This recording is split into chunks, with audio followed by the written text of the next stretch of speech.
This is VOA News. I'm Steve Miller. NATO Secretary General Jens Stoltenberg says the leaders of the military organization's member nations have agreed to allow Ukraine to join when allies agree the conditions are met. If you look at other membership processes, there have not been time lines for those processes. They are conditions-based, has always been. Stoltenberg spoke on Tuesday after Ukrainian President Volodymyr Zelensky blasted the alliance's failure to set a timetable for Ukraine's membership as absurd. Stoltenberg told reporters that leaders have reaffirmed Ukraine will become a member of NATO and agreed to remove the requirement for a membership action plan. After UN Secretary General António Guterres had pushed for a 12-month renewal of a long-running United Nations aid operation in Turkey that was delivering aid to some 4 million people in rebel-held northwest Syria, it was vetoed down on Tuesday.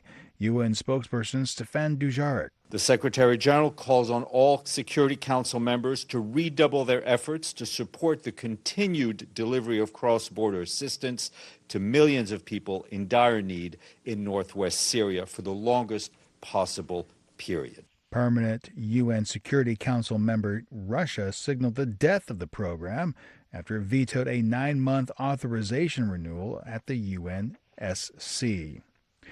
A passenger plane on a domestic flight crash-landed in Mogadishu's international airport on Tuesday. All 30 passengers and 4 crew members survived. That's according to the Somali Civil Aviation Authority via a statement. For additional pictures, videos, stories, and more, be sure to follow the Voice of America on social media. This is VOA News. Thousands of Israeli protesters took to the streets on Tuesday, blocking major highways and thoroughways in the country's main international airport, and countrywide demonstrations against the government's contentious plan to overhaul the country's judicial system. Ella Sacklet was there and spoke to the AP. Once there is no probability clause, their government can do whatever they want. They cannot have elections. They can arrest whoever they want. They can fire all of the good people that are spending and keeping democracy alive. The demonstrations came the morning after Prime Minister Benjamin Netanyahu's parliamentary coalition gave initial approval to a bill to limit the Supreme Court's oversight powers, pressing forward with a plan that has bitterly divided the nation. Selection began on Tuesday for a grand jury that will consider criminal charges against former U.S. President Donald Trump for attempting to overturn the 2020 presidential election results in Georgia.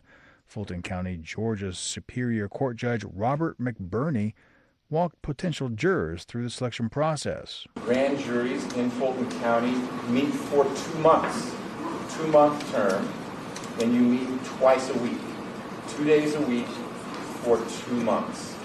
An investigation into Trump and his allies was launched in early 2021 by Fulton County District Attorney Fannie Willis, who is a Democrat, and a previous grand jury issued a report detailing recommendations on charges that the newly impaneled jury will consider.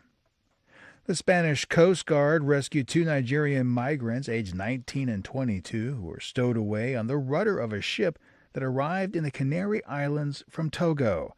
After being rescued on Monday night at the port of Las Palmas, the migrants were taken to a hospital. They were then later released and then were transferred back to the ship, which has to return them to their port of origin.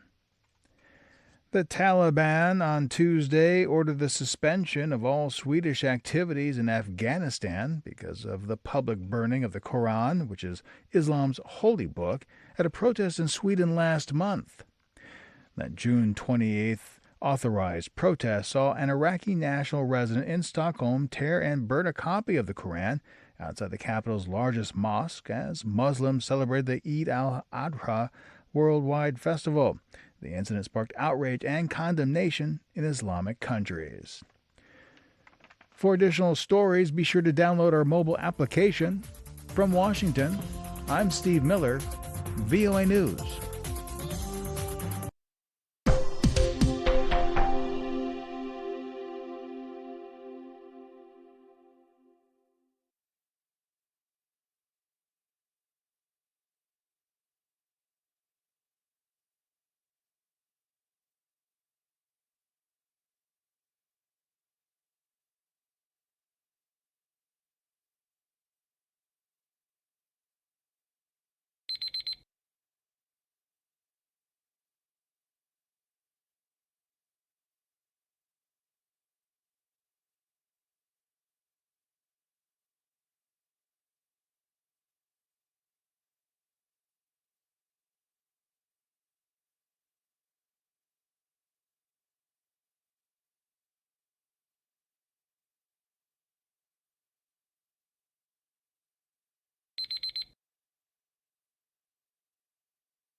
Thank you for watching.